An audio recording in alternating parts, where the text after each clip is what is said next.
Começou, né? Vai. Então vai, comecei também.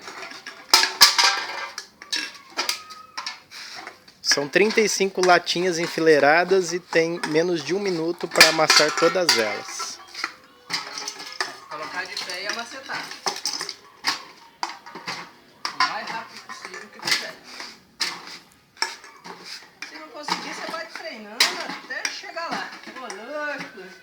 Aí é pra arrebentar, né?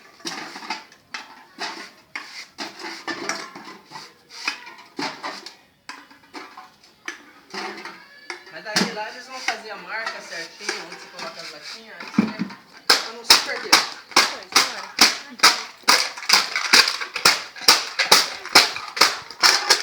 Se a peça derrubar uma, levanta rapidinho e tenta recuperar. Mas eu acho que...